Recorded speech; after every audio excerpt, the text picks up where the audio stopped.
The transport shuttle landed with a soft hum on the landing pad of Veltrax's main capital. People gathered to see the arrival. The Galactic Peace Council had sent out an emergency call for help. Pirates were getting closer. Their ships had been seen near the outer moons. Everyone expected Earth to send soldiers, tanks, drones, or at least one armed squad, but only one man stepped out of the shuttle. He looked ordinary. He wore a loose, dark hoodie, dusty jeans, and simple boots. His face was calm, almost sleepy, and on his chest was a black t-shirt, faded and worn, with strange symbols printed across the front in bold white letters. He carried no weapon, no armor, no translator bot, no guards. Just a small bag on his back and a drink in one hand. The Veltraxians stared in confusion. Is this a joke? One council officer whispered, "This is who Earth sent?" "I think he's lost." The human walked slowly into the city. He didn't seem in a rush. He looked at buildings, watched the flying carts pass by, and even stopped at a street food stall run by a blue-skinned Veltrax vendor. "What will you have?" The vendor asked, trying to stay polite. The human pointed at a bowl of steaming noodles and held up one finger. No words, just a nod and a soft smile. He sat on a bench and began eating as if nothing in the galaxy was wrong. News spread quickly. By noon, images of the unarmed Earth human were being shared across council channels. Everyone laughed. Memes began forming online. Galaxy's last hope? More like space tourist. But one young Veltraxian Lena, a student in the city's language academy, noticed the strange letters on his shirt. Curious, she took a picture and uploaded it into the translation archives. The system blinked once, then again. Suddenly, red warning lights lit up on her screen. Her instructor walked over. "What are you doing?" "It's the human's shirt," Lena said, eyes wide. "I asked the system to read it." The words appeared on the screen, large and flashing. "I am the weapon." Everyone in the room froze. Back outside, the human was still sitting quietly, sipping his drink now. His eyes were calm, but sharp, observing, watching. Council officers arrived soon after. "You were sent by Earth?" one of them asked carefully. Human nodded once. "Alone?" He gave a small shrug. "Where are your weapons?" the officer asked, frowning. The man pointed to his chest. "Right at the t-shirt." The council officer stared at the strange letters. He had no idea what they meant, but something about the way the man pointed so sure, so still made him feel uneasy. A few guards followed the man as he walked down the city streets. They didn't stop him. They didn't speak. They just watched, waiting for something to happen. The next morning, the sky turned red. Pirate ships had entered orbit. Messages were sent across every channel. "We are here. Surrender your city. No help is coming." The Veltraxians panicked. Evacuation orders were given. Families ran to shelters. Defense cannons powered up, but everyone knew they weren't strong enough. Not for a real fight. And the human? He stayed right where he was, back at the same noodle stall, quietly eating breakfast. Lena ran to the council hall, holding the translation in her hand. "It's his shirt. It's not decoration. It's a message." "What kind of message?" a council member asked. Lena held up the printed copy. "I am the weapon." The room went silent. "That's not just a phrase," another voice said from the corner. It was an old Veltrax warrior, retired long ago. He stepped forward slowly. "I've seen that before. That logo, it belonged to a Terran special unit. Black Echo. One man, one mission. No survivors." People stared at the human's picture. "On the screen, no survivors?" Someone whispered. The old warrior nodded. They didn't need armies. Earth stopped sending fleets when they started sending them. As the pirate ships grew closer, fear spread faster. and the human still. Hadn't moved. No one laughed anymore. Asterisk, the sun rose over Veltrax with a red glow, but it wasn't peaceful. Fear moved through the city like fire in dry grass. A pirate fleet was now just hours away. Council defense teams worked around the clock, but everyone knew the truth. They couldn't win this fight. In the middle of this storm, the human still sat quietly. He was now inside the council tower, not as a prisoner, but as a guest. No one knew exactly what to do with him. He hadn't spoken more than a few words. He hadn't asked for anything. And he still wore that strange black t-shirt with bold white letters. I am the weapon. At first, the council had thought it was just Earth humor. But Lena, the young language student, had sent the translation to every major outpost. And now warning messages were coming back. One message said, "Do not engage. That shirt means Black Echo Protocol." Another message, "Earth Command confirms deployment. If you see that symbol, you are already under Earth protection." The council was confused. What is Black Echo? One leader asked. An older advisor answered, voice low. It's a secret human strike group. They don't use ships or armies. They use fear. One operative, silent, deadly. And that shirt? It's not just a message, it's a signature. The council fell silent. Meanwhile, the human stood up for the first time since arriving at the tower.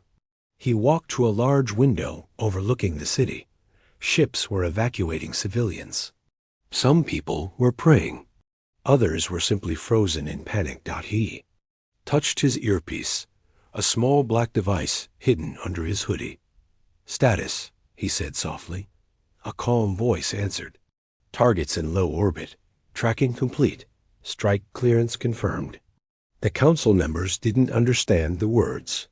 Their translators only picked up part of it, but his tone, that cold, steady tone, shook them more than any weapon could. The youngest council member stepped forward. "Are you going to stop the pirates?" The human finally turned to look at them. His eyes were calm, but sharp, like ice that never melts. He didn't answer with words. Instead, he reached into his bag and pulled out a small HOLO-disc. He placed it on the table. A projection floated into the air. It showed images, pirate ships, locations, names, movement patterns. Earth had known everything. One council general leaned closer. "How long have you been watching them?" The human gave a small smile. "Long enough." Suddenly, a loud alert filled the tower. A pirate broadcast was playing over every screen. "Veltrax, this is your final warning. Surrender your capital or be destroyed. You have no hope." The council stared at the screen. Fear showed on every face except the human's. He slowly stepped forward and pressed a button on the panel. His voice went live on the pirate frequency. "Your time ends now." Then he pressed a second button. High above Veltrax, the quiet sky changed. Earth's stealth satellites completely invisible, until now activated. Dozens of bright blue beams shot down from orbit. Every pirate ship in low orbit exploded one by one, fast, clean, silent. There was no time to escape. Number. Time to return fire. Within 15 seconds, the pirate fleet was gone. Veltrax was safe. The human looked back at the council. "You called for help." Earth responded. The room was filled with silence. One council member finally whispered, "How? How did you do that?" He tapped the letters on his shirt. "I am the weapon." Outside the tower, people looked up, in shock as the smoke from the destroyed fleet faded from the sky. Children cheered. Adults cried. Reporters shouted into cameras, "The pirates are gone." One man, one human did this. The image of the man in the black t-shirt spread faster than any news in Veltrax history. And yet, back inside the tower, the human was already packing his bag. "I'll be leaving in the morning," he said. "You're just going?" Lena asked. "I came to protect," he said softly, "not to stay." As he walked past her, she noticed something strange. His shirt had changed. The letters now read, "I warned you." The city of Veltrax was quiet again, but it wasn't peaceful. Everyone knew the pirate fleet in low orbit had been destroyed, but the biggest danger wasn't over. New signals were now coming from deep space. Long-range scans picked up more. Ships many more. This was no small raiding crew anymore. This was a full invasion. The pirate leader, known only by the name Rakhal, had received the broadcast from his destroyed scout fleet. He didn't retreat. He got angry, and now he was bringing his entire armada. Back in the council tower, the Veltraxian leaders gathered in panic again. Some begged Earth for reinforcements. Others asked the human to stay, but the man didn't say much. He had returned to his quiet corner, seated on a bench near the tall glass window. Sipping his coffee again, Lena stood near him. She had 1,000 questions, but didn't know where to begin. So she just asked one.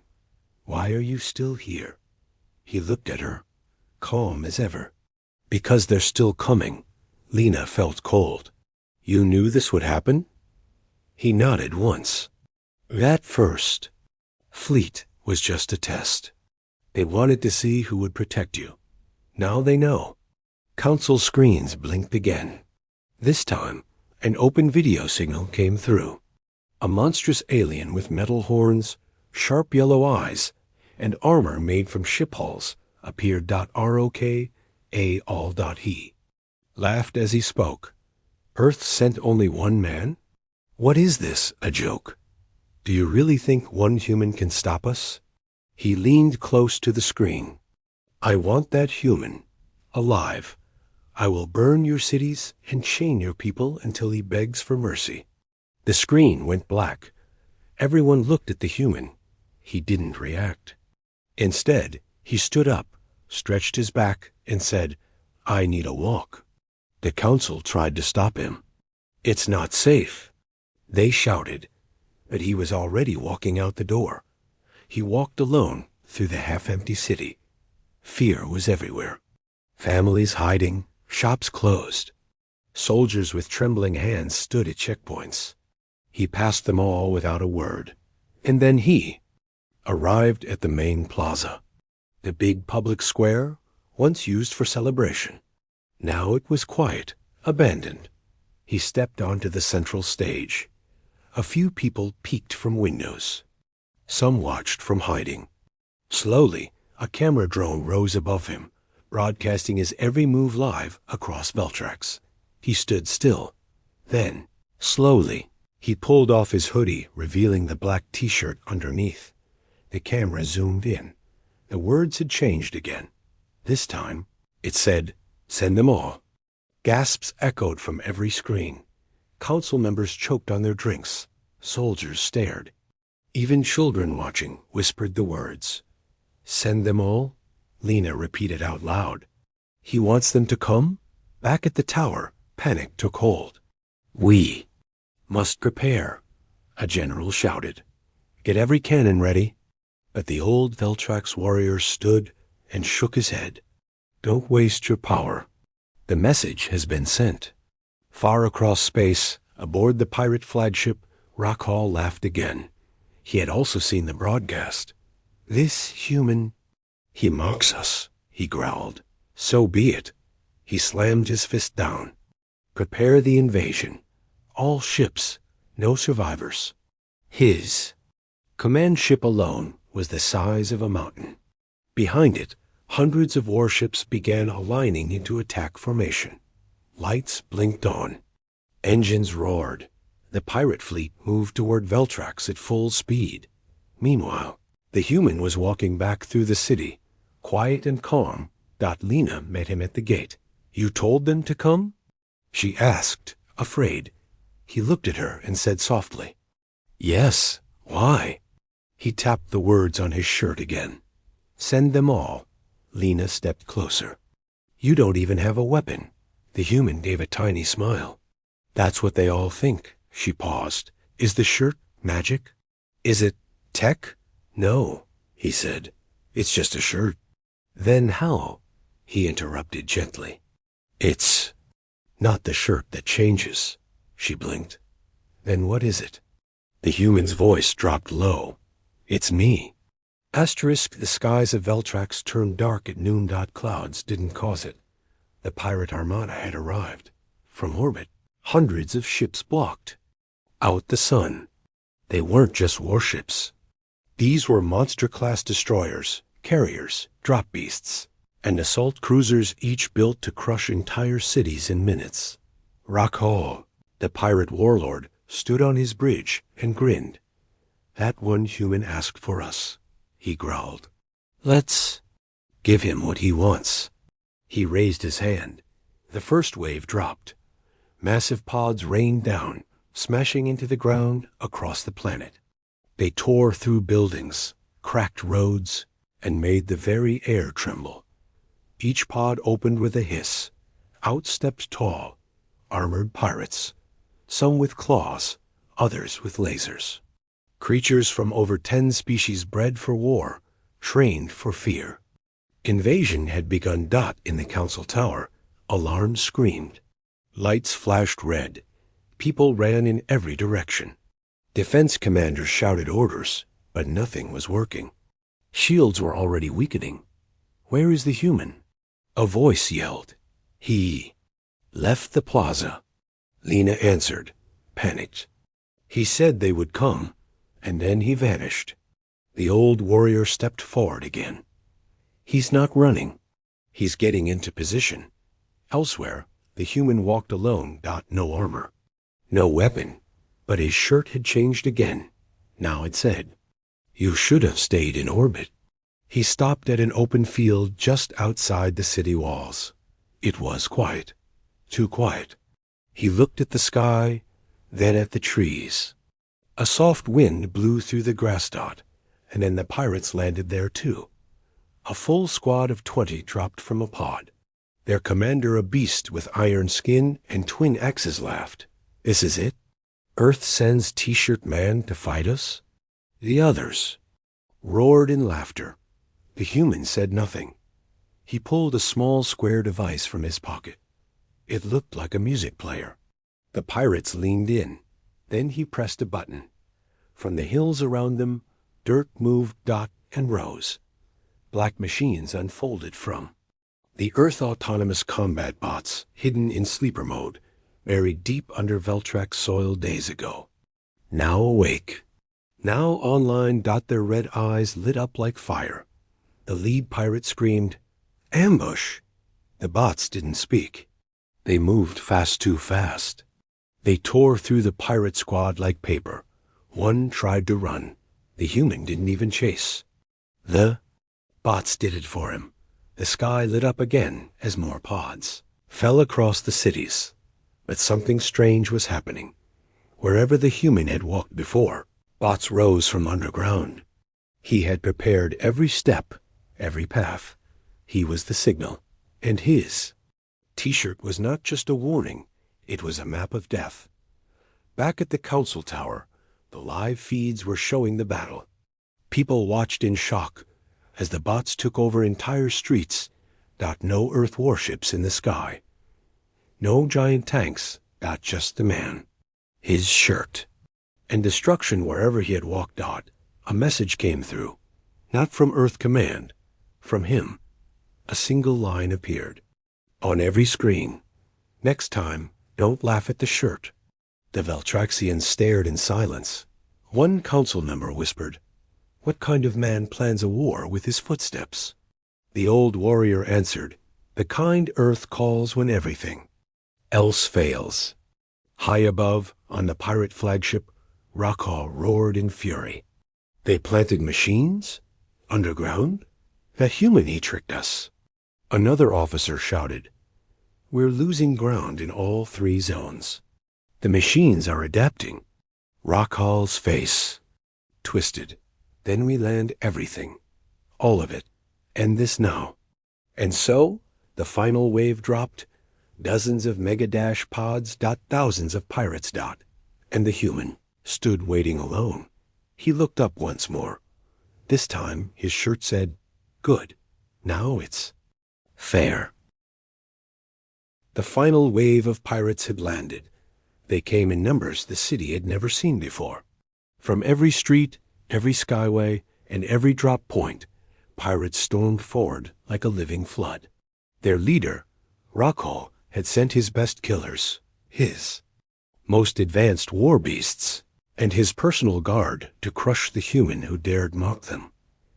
They had numbers, they had power, they had rage, but none of them had fear. Not yet. The human stood alone on a tall platform in the center of the battlefield. His black t-shirt fluttered slightly in the wind, still covered in dust from earlier explosions. Around him, combat bots waited silently. They didn't move, didn't hum, didn't glow.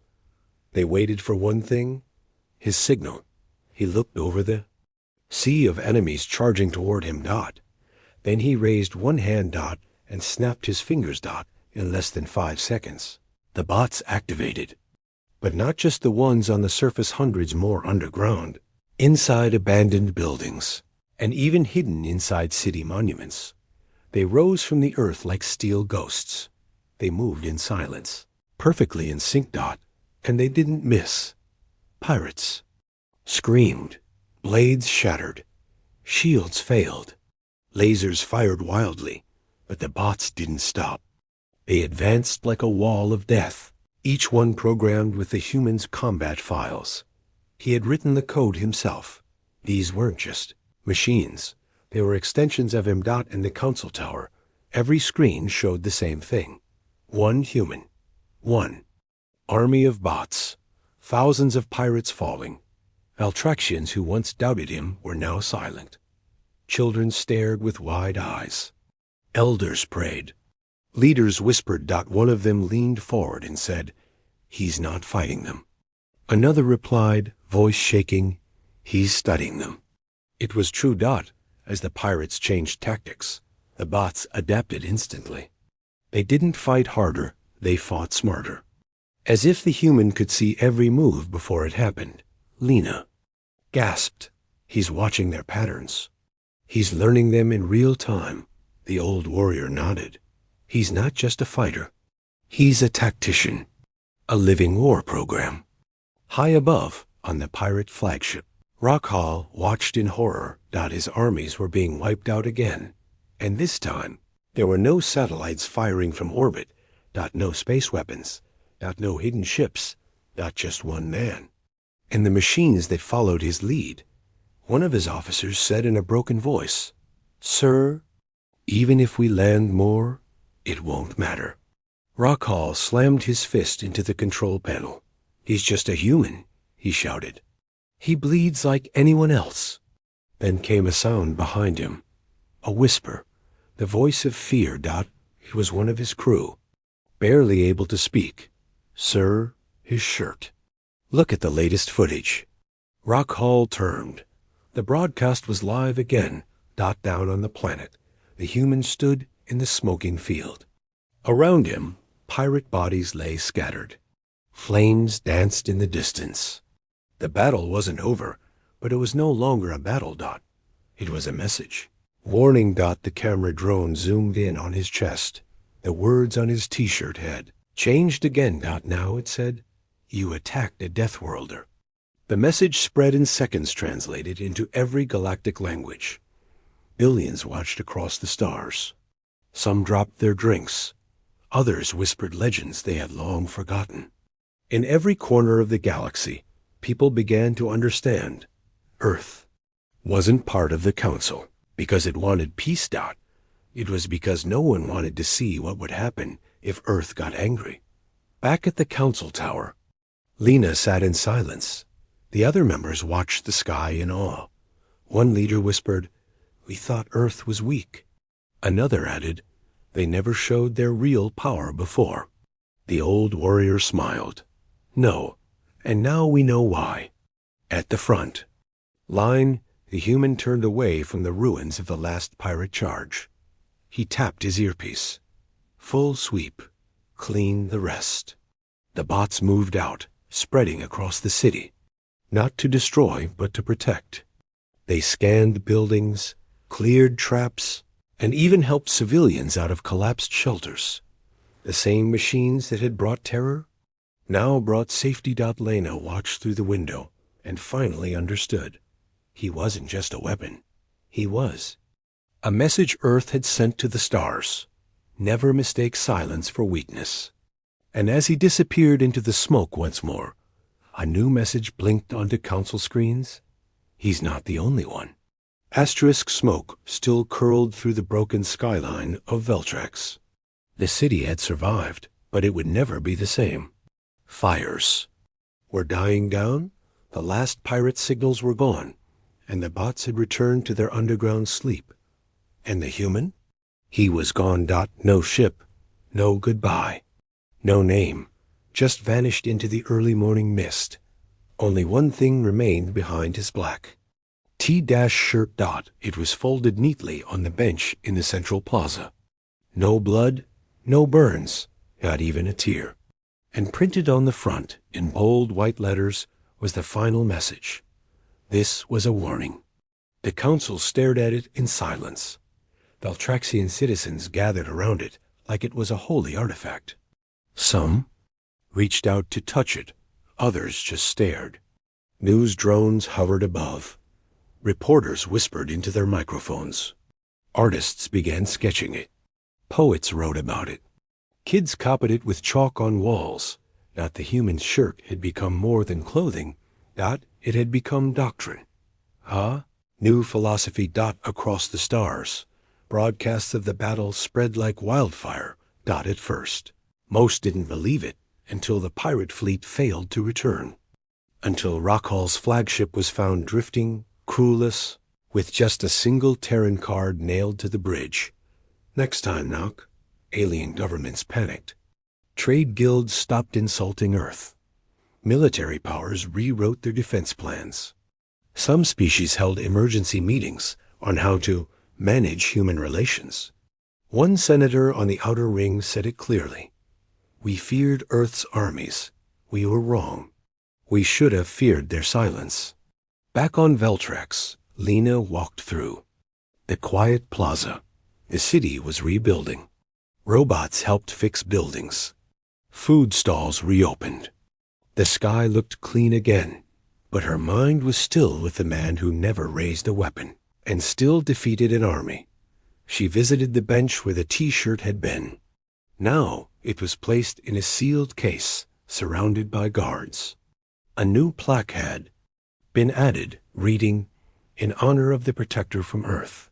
He spoke few words, but the galaxy heard them all. Nearby, a merchant was already selling replica shirts. The first design? I am the weapon. The second? You attacked a Death Worlder? And the one that sold out the fastest? Send them all. Later that week, the council received a sealed message from Earth. It was short, just a single image, another black shirt. The words printed on it were simple. He was just one of us. That message alone changed the galaxy more than any battle, because now they understood. Earth had more. In time, the council passed what would become known as the T-shirt doctrine, a formal warning law that stated, if a human arrives wearing no armor, no weapons, and only a shirt with strange writing, do not provoke them. Do not test them. Do not engage them. Instead, listen to the shirt. Years later, a new threat rose in another part of the galaxy. A planet under siege sent out a desperate call for help. Signals flew in every direction begging for aid, for weapons, for fleets, but only one small ship landed. The people ran to see who had come. A lone human stepped out, dusty jeans, calm face, small bag, and a black T-shirt. The message? Relax. You've already lost. And without a word, the galaxy knew. Help had arrived. Asterisk.